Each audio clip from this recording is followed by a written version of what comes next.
ಇವತ್ತು IPL final ಹಣಾಹಣಿ ನಡೆಯೋದಕ್ಕೆ count down ಶುರುವಾಗಿದೆ. ಪಂಜಾಬ್ ವಿರುದ್ಧ ಆರ್ಸಿಬಿ ಗೆಲ್ಲುತ್ತಾ ಕೋಟ್ಯಾಂತರ ಅಭಿಮಾನಿಗಳು ಈ ಒಂದು ಕ್ಷಣಕ್ಕೋಸ್ಕರನೇ 18 ವರ್ಷಗಳಿಂದ ಕಾಯ್ತಾ ಇದ್ದಾರೆ. ಎಲ್ಲರ ಚಿತ್ತ ಇದೀಗ ಮೋದಿ ಸ್ಟೇಡಿಯಂನತ್ತ ನೆಟ್ಟಿದೆ.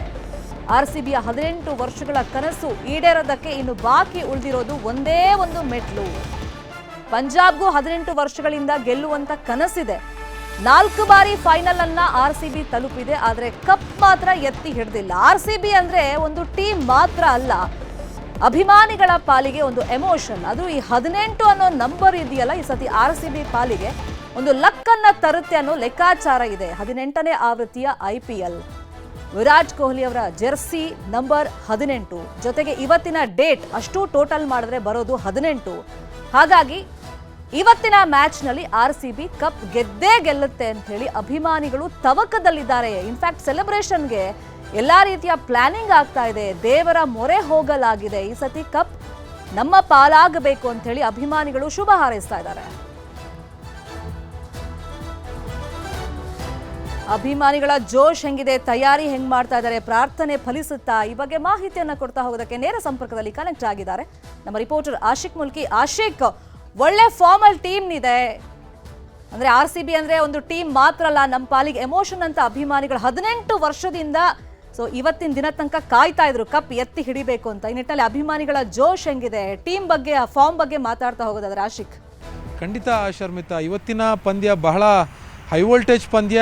ಈ ಕಳೆದ 18 ವರ್ಷಗಳಿಂದ ಕನ್ನಡಿಗರು ಏನು ಎದುರು ನೋಡ್ತಾ ಇದ್ರು ಒಂದು IPL ಟ್ರೋಫಿಗೋಸ್ಕರ, ಅದಿವತ್ತು ನನಸಾಗಲೇಬೇಕು ಅನ್ನುವಂಥ ಒಂದು ತವಕದಲ್ಲಿ RCB ಅಭಿಮಾನಿಗಳು ಕನ್ನಡಿಗರು ಇರುವಂಥದ್ದು. ಮುಖ್ಯವಾಗಿ ತಂಡದ ಬಲಾಬಲವನ್ನು ನೋಡ್ತಾ ಹೋದರೆ ನಮ್ಮ RCB ತಂಡ ಒಂದು ಹೆಜ್ಜೆ ಪಂಜಾಬ್ ಕಿಂಗ್ಸ್ಗಿಂತ ಮುಂದೆ ಇದೆ ಅಂತಲೇ ಹೇಳ್ಬೋದು. ಕಳೆದ 2009, 11, 16 ಈ 3 ಆವೃತ್ತಿಯಲ್ಲೂ ಕೂಡ ಫೈನಲ್ ತಲುಪಿ ಆ ಪ್ರಶಸ್ತಿಯನ್ನು ಗೆಲ್ಲೋದಕ್ಕೆ RCBಗೆ ಆಗಿರಲಿಲ್ಲ. ಈಗ 4ನೇ ಬಾರಿ ಫೈನಲ್ಗೆ ಬಂದಿದೆ. ಹೀಗಾಗಿ ಅತಿ ಹೆಚ್ಚು ಪಂಜಾಬ್ ಕಿಂಗ್ಸ್ಗೆ ಹೋಲಿಸ್ಕೊಂಡ್ರೆ ಅತಿ ಹೆಚ್ಚು ಫೈನಲ್ ಆಡಿರುವಂಥ, ಪ್ಲೇ ಆಫ್ ಆಡಿರುವಂಥ ಅನುಭವ RCBಗಿದೆ. ಕೇವಲ 1 ಬಾರಿ ಮಾತ್ರ ಫೈನಲ್ ಆಡಿರುವಂಥ ಅನುಭವ ಪಂಜಾಬ್ ಕಿಂಗ್ಸ್ಗೆ ಇರುವಂಥದ್ದು. 2014ರಲ್ಲಿ ಭಾಳ ಹೀನಾಯವಾಗಿ KKR ವಿರುದ್ಧವಾಗಿ ಏನು ಪಂಜಾಬ್ ಕಿಂಗ್ಸ್ ಅವರು ಪ್ರಶಸ್ತಿಯನ್ನು ಕೈ ಚೆಲ್ಕೊಂಡಿದ್ರು. ಆ ಒಂದು ದೃಷ್ಟಿಕೋನದಲ್ಲಿ ಇವತ್ತಿನ ಪಂದ್ಯದಲ್ಲಿ ಒಂದು ಹೆಜ್ಜೆ RCB ಮುಂದೆ ಇದೆ ಅಂತಲೇ ಹೇಳಬೇಕಾಗುತ್ತೆ. ಮತ್ತೊಂದು ಕಡೆ ಆಟಗಾರರ ಬಲಾಬಲ, ಟೀಮ್ ಅನ್ನೋ ಪ್ಲೇಯಿಂಗ್ 11 ಏನಿದೆ ಇದರಲ್ಲೂ ಕೂಡ ಒಂದು ಹಂತಕ್ಕೆ RCBಯ ಏನು ಶಕ್ತಿ ಮುಂದೆ ಇದೆ ಅಂತಲೇ ಹೇಳ್ಬೋದು. ಪ್ರಮುಖವಾಗಿ ಓಪನಿಂಗ್ ಪಾರ್ಟ್ನರ್ಶಿಪ್ಪಲ್ಲಿ ವಿರಾಟ್ ಕೊಹ್ಲಿ ಮತ್ತು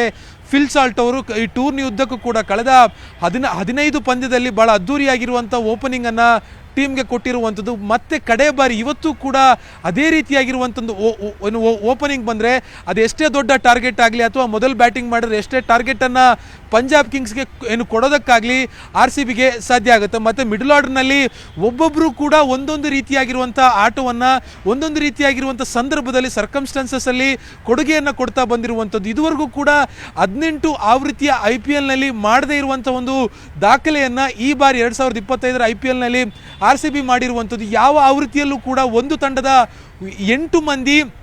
8 ಪಂದ್ಯಗಳಲ್ಲಿ ಸತತವಾಗಿ ಆ ಪಂದ್ಯ ಶ್ರೇಷ್ಠ ಪ್ರಶಸ್ತಿಯನ್ನು ಪಡೆದಿರುವಂಥ ಇತಿಹಾಸ ಇಲ್ಲ. ಆದರೆ ಈ ಬಾರಿ ಅಂಥ ಒಂದು ಅಪೂರ್ವ ದಾಖಲೆಯನ್ನು ಕೂಡ RCB ಮಾಡಿರುವಂಥದ್ದು. ಇದು ಯಾಕೆ ಮುಖ್ಯ ಆಗುತ್ತೆ ಅಂತಂದರೆ ಇಡೀ ಟೀಮ್ ಆಗಿ RCB ಎಷ್ಟು ಒಗ್ಗಟ್ಟಾಗಿದೆ ಅನ್ನುವಂಥದ್ದನ್ನು ನಮಗೆ ತೋರಿಸ್ಕೊಡ್ತಾ ಇದೆ. ಒಬ್ಬರಲ್ಲ ಒಬ್ಬರು ಒಂದೊಂದು ಸಂದರ್ಭದಲ್ಲಿ ಆ ತಂಡದ ಕೈ ಹಿಡಿಯುವಂಥ ಕೆಲಸವನ್ನು ಮಾಡ್ತಾ ಇದ್ದಾರೆ.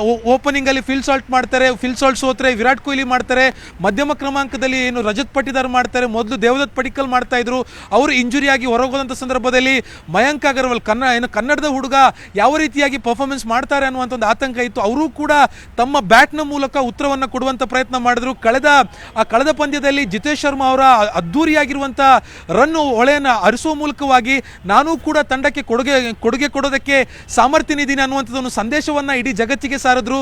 ಅದಾದ ಬಳಿಕ ಡೌನ್ ದಿ ಆರ್ಡರ್ಸ್ ಏನು ರೊಮಾರಿಯೋ ಶಫಾರ್ಡ್ ಇದ್ದಾರೆ, ಟಿಮ್ ಡೇವಿಡ್ ಇದ್ದಾರೆ. ಇಬ್ಬರು ಕೂಡ ಇವತ್ತು ಟಿಮ್ ಡೇವಿಡ್ ಏನಾದರೂ ತಂಡದಲ್ಲಿ ಇಂಜುರಿಯಿಂದ ಗುಣಮುಖರಾಗಿ ತಂಡ ಸೇರಿಕೊಂಡ್ರೆ ಅದು ಕೂಡ ದೊಡ್ಡ ಬಲವಾಗಿ RCBಗೆ ಮಾರ್ಪಾಡಾಗುತ್ತೆ. ಇನ್ನು ಬೌಲಿಂಗ್ ಡಿಪಾರ್ಟ್ಮೆಂಟಲ್ಲಿ ಏನು ಸ್ವಿಂಗ್ ಕಿಂಗ್ ಅಂತಲೇ ಕರೆಸ್ಕೊಳ್ಳುವಂಥ ಭುವನೇಶ್ವರ್ ಕುಮಾರ್ ಇದ್ದಾರೆ. ಜೊತೆಗೆ ಆ ಬ್ಯಾಕ್ ಆ್ಯಂಡ್ ಡೆಲಿವರಿ ಮಾಡುವಂಥ ಚಾಕಚಕ್ಯತೆ ಹೊಂದಿರುವಂಥ ಯಶ್ ದಯಾಳ್ ಇದ್ದಾರೆ. ಜೊತೆಗೆ ಆಸ್ಟ್ರೇಲಿಯಾದ ಪೇಸರ್ ಆಗಿರುವಂಥ ಜೋಶ್ ಹೇಜಲ್ವುಡ್ ಅವರು ಕೂಡ ತಂಡಕ್ಕೆ ಆನೆ ಬಲವನ್ನು ತಂದು ಕೊಟ್ಟಿದ್ದಾರೆ. ಇನ್ನು ಇದರ ಜೊತೆಗೆ ನಾವು ಇಡೀ ಟೂರ್ನಮೆಂಟ್ನ ತಂಡ ಈ 10 ತಂಡಗಳಲ್ಲೂ ಕೂಡ ನಾವು ನೋಡಿದ್ರೆ ಒಂದು ವಿಶೇಷತೆಯನ್ನು ನಮಗಿಲ್ಲಿ ಕಾಣೋದಕ್ಕೆ ಸಾಧ್ಯ ಆಗುತ್ತೆ ಅನ್ನುವಂತಂದ್ರೆ ಆರ್ ಸಿ ಬಿಯಲ್ಲಿ ಬೌನ್ಸರ್ ಮಾಡುವಂತ ಒಬ್ಬ ಸ್ಪಿನ್ನರ್ ಇದ್ದಾನೆ. ಯಾವ ತಂಡದಲ್ಲೂ ಕೂಡ ಬೌನ್ಸರ್ ಮಾಡಬಲ್ಲ ಸ್ಪಿನ್ನರ್ ಇಲ್ಲ. ಆದ್ರೆ ಆರ್ ಸಿ ಬಿಯಲ್ಲಿ ಕೃಣಾಲ್ ಪಾಂಡ್ಯ ಇದ್ದಾರೆ.